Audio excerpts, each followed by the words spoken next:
Hello दोस्तों, तो आज की इस वीडियो में देखेंगे पनिश द स्टूडेंट का सल्यूशन। तो चलिए देखते हैं। तो इस क्वेश्चन में एक प्रोफेसर है जिसने एक कंप्यूटर साइंस का पेपर लिया है। और बच्चों का पेपर लिया है, एन नंबर ऑफ बच्चों का पेपर लिया।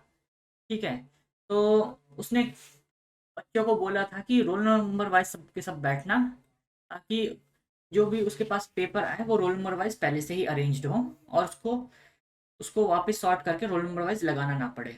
मगर बच्चे बहुत शैतान थे, उन्होंने प्रोफेसर की बात मानी नहीं और रैंडम ऑर्डर में बैठ गए। अच्छा।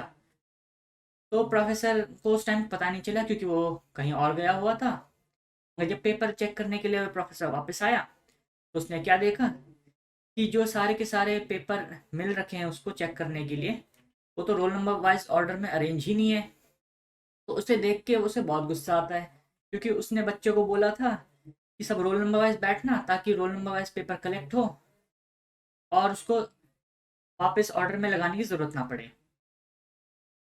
तो उसको इस बात से बहुत गुस्सा आता है और वो डिसाइड करता है कि जितनी बार मैं इन पेपरों को सॉर्टेड ऑर्डर में लगा दूंगा, role number wise sorted order में लगाऊंगा, मगर जितनी बार मुझे एक बच्चे के हिसाब से स्वैप करना पड़ेगा बबल सॉर्ट में, उतने बार मैं उसके नंबर काट दूंगा। अच्छा, यहाँ पे आप लिखा है कि रोल नंबर वाइज ऑर्डर में अरेंज करने के लिए बबल सॉर्ट का इस्तेमाल करके प्रोफेसर, और जितनी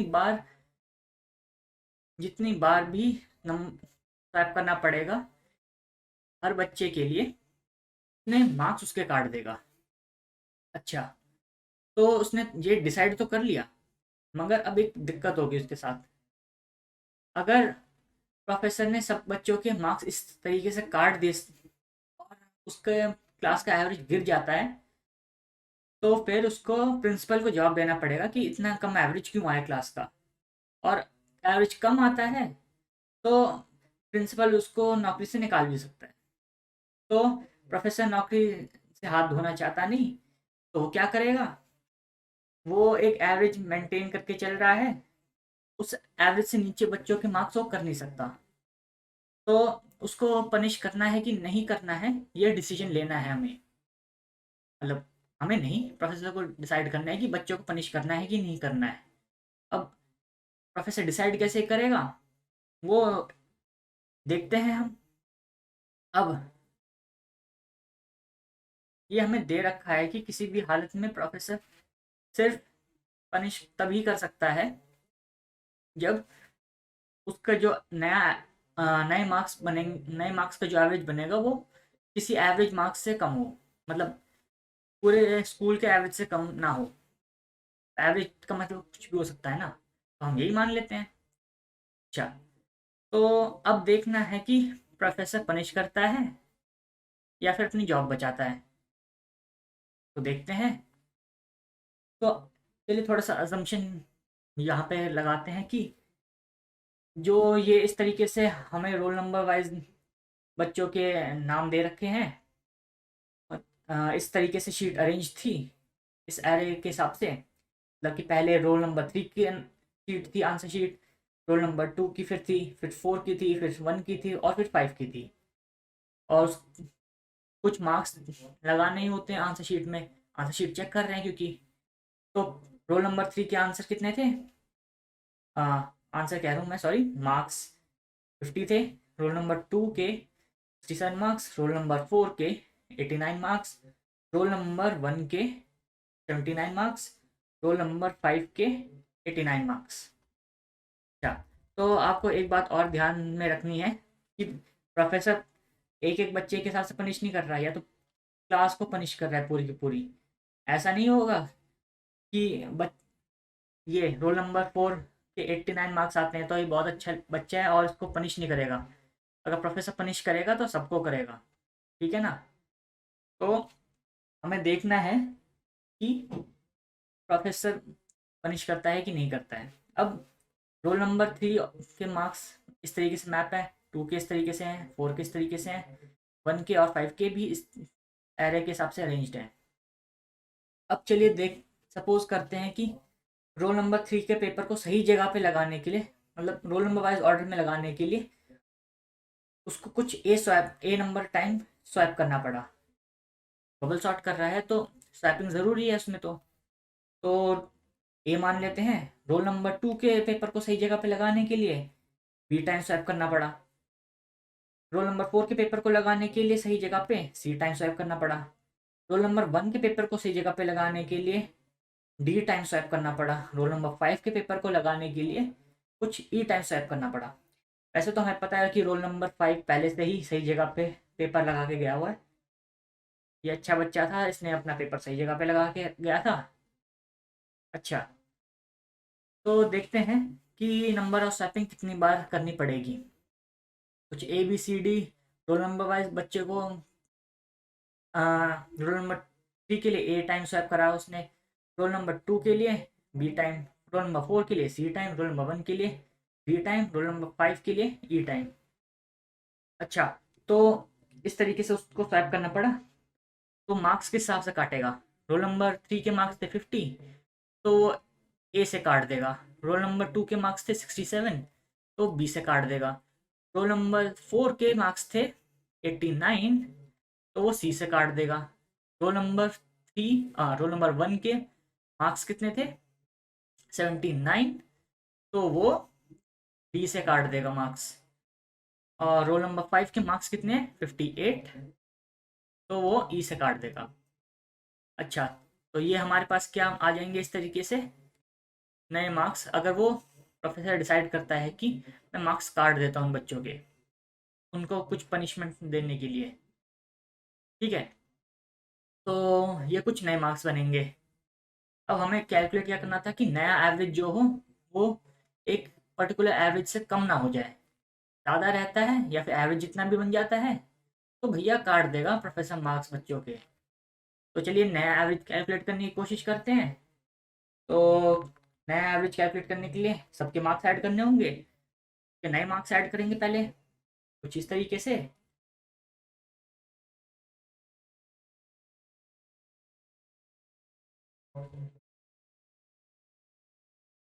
तो ये हो गए मार्क्स ऐड।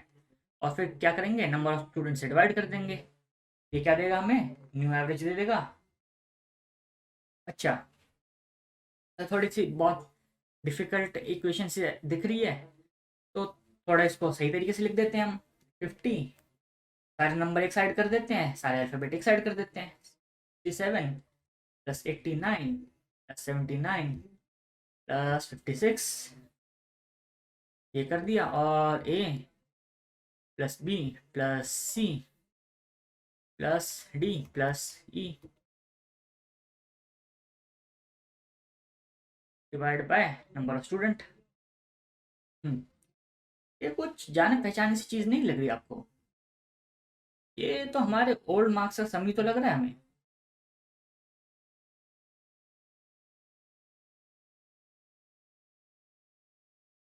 जी हाँ, ये वही तो है। ये हमारे ओल्ड मार्क्स थे। ये सम ऑफ ओल्ड मार्क्स ही तो है। और क्या है? हम्म तो यानी कि इस इक्वेशन का क्या पार्ट, नया एवरेज निकालने के लिए इक्वेशन में क्या हमें चाहिए? सम ऑफ ओल्ड मार्क्स। और ये देखिए ज़रा ध्यान से, A B C D E, ये तो मतलब ये रोल नंबर 3 के स्वैप करने के लिए ए टाइम, रोल नंबर 2 के स्वैप करने के लिए बी टाइम, 4 के स्वैप करने के लिए सी टाइम, 1 के स्वैप करने के लिए मतलब 1 के पेपर को सही जगह लगाने के लिए डी टाइम स्वैप किया। 5 रोल नंबर को सही जगह पे लगाने के लिए ई टाइम स्वैप किया। ये तो नंबर ऑफ स्वैपिंग ही होगी, total number of swapping minus total number of swapping. और हम स्वैपिंग क्यों कर रहे थे? क्योंकि हम बबल सॉर्ट लगा रहे थे। तो sum of old mark minus total number of swapping divide by N. ये तो हमें फिर नया एवरेज दे देगा। अब तो बस हमें यही चेक करना है कि ये जो एवरेज हमें मिला वो ज़्यादा है या फिर इक्वल टू है हमारे एवरेज से। अगर ये बात सही है भैया, प्रोफेसर तो मार्क्स काट देगा बच्चों के। और अगर नहीं है तो भैया प्रोफेसर कुछ नहीं कर सकता। प्रोफेसर को बच्चों को सजा देने से ज़्यादा अपनी जॉब पसंद है, तो वो कुछ नहीं करेगा, बच्चों को पनिशमेंट नहीं दे सकता। अच्छा, तो ये तो हो गया हमारे पास एक फॉर्मूला, जिसको हम यूज़ करके नया एवरेज निकाल लेंगे और नया एवरेज कैलकुलेट कर लेंगे। टोटल नंबर स्वैप निकालने का तो बहुत आसान सा तरीका है। जब हम बबल सॉर्ट में स्वैपिंग कर रहे होंगे, हम एक स्वैप नाम का वेरिएबल बना के उसको बस बढ़ाते जाएंगे कि कितने टाइम हमने स्वैपिंग कर दी। अच्छा, तो यहाँ पे थोड़ी सी कंफ्यूजन सी हो जाती है लोगों को कि ये तो हम नंबर स्वैप निकाल रहे हैं मगर हमारा आंसर गलत क्यों आ रहा है।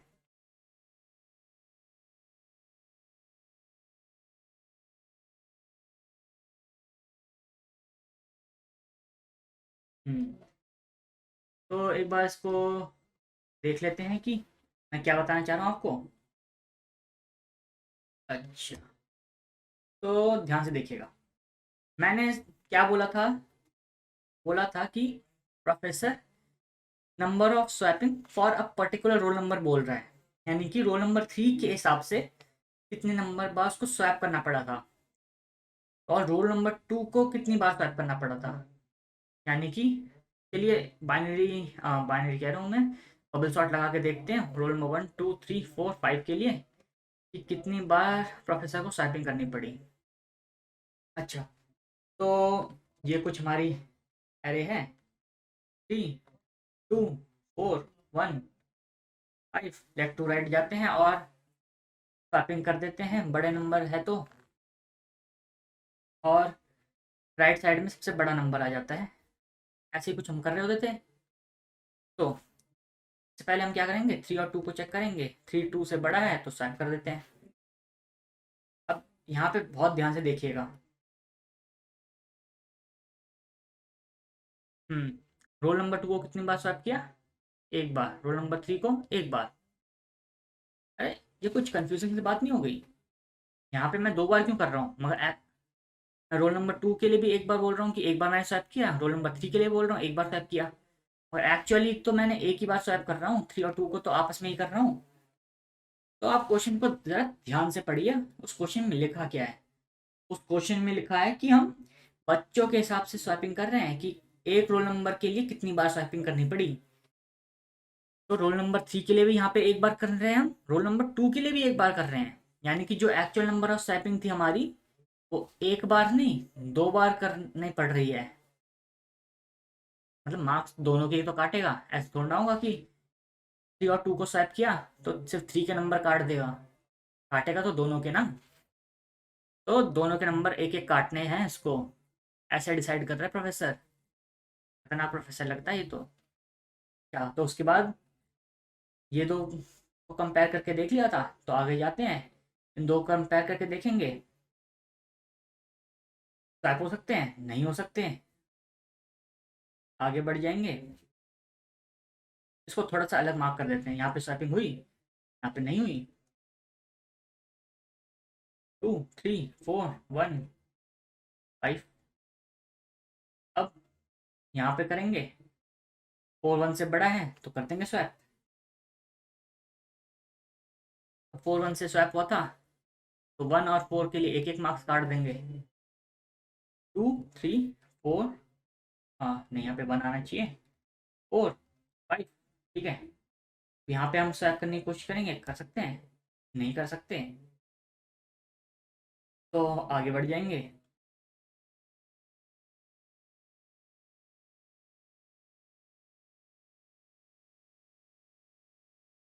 अब यहाँ पे स्वैप कर सकते हैं 3 क्योंकि 1 से बड़ा है, तो थोड़ा सा साइड में कर देते हैं। 3 और 1 हमारे एक बार स्वैप हो गए थे, और अब कुछ इस तरीके से हो जाएगा हमारे पास। 2 1 3 4 5। अब आगे 3 और 4 नहीं हो सकते, 4 और 5 स्वैप नहीं कर सकते हम, तो बस फिर से यहीं पे आएंगे, स्टार्ट करके इन दोनों को स्वैप कर सकते हैं, हाँ कर सकते हैं। तो 1 और 2 में और ऐड कर देंगे, एक 1 एक 2। हम्म, तो बस हो गई स्वैपिंग हमारी। और प्रोफेसर ने अपने आंसर शीट्स को अरेंज कर दिया रोल नंबर वाइज ऑर्डर में। अब बाइनरी बबल सॉर्ट लगा के, बाइनरी सॉर्ट थोड़ा ना होती कुछ। तो कुछ इतने नंबर ऑफ स्वैपिंग हुई। अगर हम एक्चुअल नंबर ऑफ सॉर्टिंग गिने तो 1, 2, 3 और 4 इस तरीके से हुई। शायद आपको यहाँ पे दिखाई नहीं दे रहा होगा। तो इस तरीके से इस जगह पे भी हुई स्वैपिंग। बस इतना ही है। एक्चुअल नंबर कितना था हमारा, 4 नंबर बार हमने एक्चुअल स्वैपिंग की, और मार्क्स हमने लोगों के कितने काट दिया, 8 मार्क्स काट दिए। गिन लीजिए, ये 3, ये 2, इससे 2 और ये 1। कितने मार्क्स काट दिए, 8 मार्क्स काट दिए। एक्चुअल नंबर स्वैपिंग मगर कितनी हुई थी, 4 टाइम। तो बस इस क्वेश्चन में और तो कुछ था नहीं, बस इतना ही था कि प्रोफेसर का हमें निकालना है एक्चुअल नंबर ऑफ स्वैपिंग, उसको 2 से मल्टीप्लाई कर देंगे, या फिर जब हम अपनी स्वैपिंग गिन रहे होंगे तो वहाँ पे 2 ऐड कर लेंगे 1 की बजाय। और अपना बस एक एवरेज निकालना होगा, नया एवरेज। वो कैसे निकालेंगे, sum of old marks minus total number of swapping divide by 2। और फिर हम चेक करेंगे क्या नया एवरेज हमारे पुराने एवरेज से बड़ा है या फिर इक्वल है। अगर ये बात सही है तो भैया प्रोफेसर पनिश करेगा बच्चों को, नहीं है तो नहीं करेगा। बस इसमें इतना ही था। तो चलिए बस अब कोड कर देते हैं, सिंपल सा कोड है। आपको सिर्फ बबल शॉट आनी चाहिए यहाँ पे और आपका काम बन जाएगा। तो सबसे पहले तो हमें क्या चाहिए, नंबर ऑफ स्वैप चाहिए। Int swap equal to 0। Starting में 0 तो रखेंगे, 0 से स्टार्ट करते हैं। एन को हम ले ले, नंबर ऑफ स्टूडेंट्स क्या होंगे, roll number dot size. Roll number array का जितना साइज होगा उतने ही तो बच्चे होंगे टोटल। अच्छा, बस अब क्या करना है, बस बबल सॉर्ट कर देते हैं। बबल सॉर्ट कर देंगे ना, काम हो जाएगा। बस यहाँ पे मैं बबल सॉर्ट की एल्गोरिथम लिख देता हूँ जल्दी से, और हो गया मेरा काम। ITR less than equal to n-1 i plus plus, और बस हो गया। i इक्वल टू 0, अरे इंट भी तो लिखना होगा। Int i equal to 0, i less than n minus ITR। n minus ITR क्यों लिखा, क्योंकि देख सकते हैं आप, अगर मैं कुछ इस तरीके से स्वैपिंग कर रहा हूँ,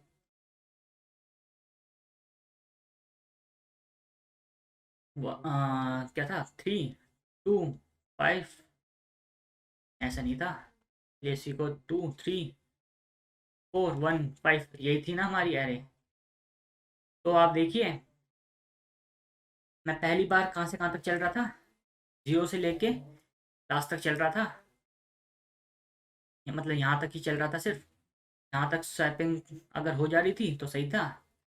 उसके बाद मैं जानता हूँ कि मैं यहाँ तक स्वैपिंग कर चुका हूँ, तो यहाँ पे सेकंड लार्जेस्ट नंबर तक सबसे पहले मैं यहाँ तक पहुँच गया हूँ। तो यहाँ पे लार्जेस्ट नंबर बैठ गया है, यहाँ पे फिर से स्वैपिंग करने का देखने का कोई मतलब बनता नहीं। तो अगली स्वैपिंग मैं सिर्फ यहीं तक लगाऊंगा। तो बस यहाँ पे मैंने वही अपना नंबर ऑफ कैलकुलेशन कम करने के लिए ये कर दिया है, n-ITR कर दिया। और तो कुछ नहीं होता है। आप चाहें तो ये तक लगाइए, स्वैपिंग के लिए चेक लगाइए। स्वैपिंग होगी नहीं असल में वहाँ पे, तो थोड़ा सा टाइम बच जाएगा हल्का सा। तो क्या था, हमारे रोल आई बड़ा होगा रोल i+1 से, तो हम कर देंगे स्वैप। स्वैपिंग की एल्गोरिथम बहुत शांति थी। एक टेम्परेरी वेरिएबल चाहिए जिसमें हम रोल आई स्टोर कर देंगे, और बस हो गया स्वैप। रोल आई को हम i+1 से कर देंगे, और रोल i+1 में रोल आई को डाल देंगे, यानी कि टेम्परेरी वेरिएबल में जो वैल्यू है वो डाल देंगे।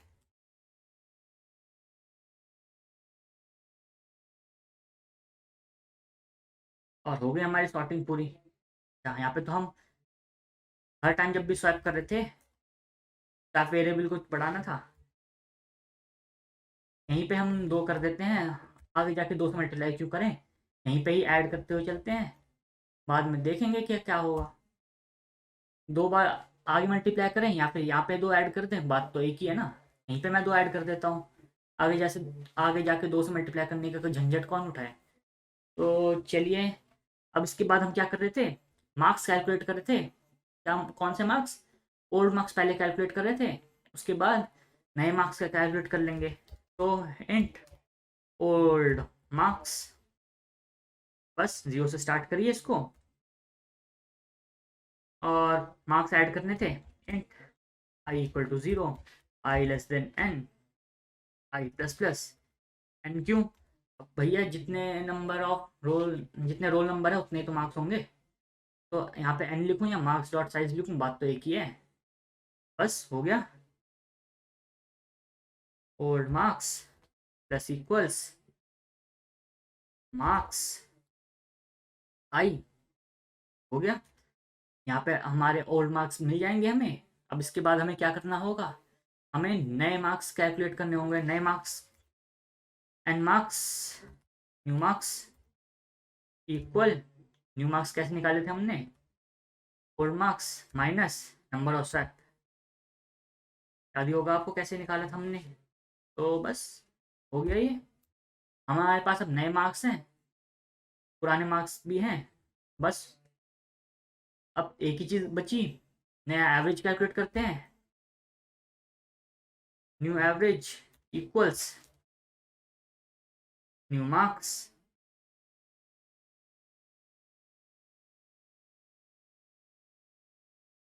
डिवाइड बाय एन, एन मतलब नंबर ऑफ स्टूडेंट्स। अब यहाँ पे हम चेक क्या कर रहे थे, एन एवरेज,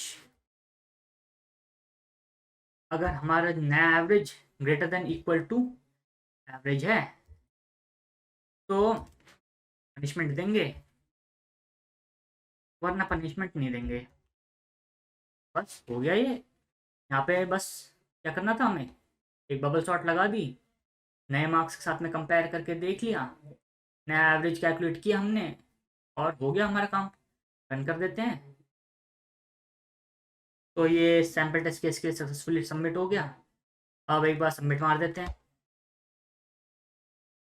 तो ये 3 में से 3 टेस्ट केस पास कर चुका है। बस ये क्वेश्चन बस सुनने में बहुत अजीब सा था, कहानी दे रखी थी हमें, बस उस कहानी से हमें रिजल्ट निकालना था, जो हमने निकाल दिया। तो थोड़ी सी टाइम कॉम्प्लेक्सिटी की बात भी कर लेते, इतनी बात करी हमने। तो यहाँ पे हम क्या यूज़ कर रहे हैं, बबल शॉट यूज़ कर रहे हैं। बबल शॉट की टाइम कॉम्प्लेक्सिटी क्या होती है, हम्म बबल शॉट की टाइम कॉम्प्लेक्सिटी होती है एन स्क्वायर। तो ये एन स्क्वायर टाइम लेगा, यहाँ पे हम कुछ काम कर रहे हैं जो एन टाइम ले रहा है, ठीक है, बाकी सब तो कांस्टेंट ऑपरेशंस है। बस अगर हम ओवरऑल टाइम कॉम्प्लेक्सिटी की बात करें इस फंक्शन के लिए, शुड पनिश फंक्शन के लिए, तो क्या होगा, big O of n square. तो ये हो जाएगा हमारे पास इस शुड पनिश फंक्शन की टाइम कॉम्प्लेक्सिटी। अब स्पेस कॉम्प्लेक्सिटी की बात करें, स्पेस कॉम्प्लेक्सिटी की बात करते हैं।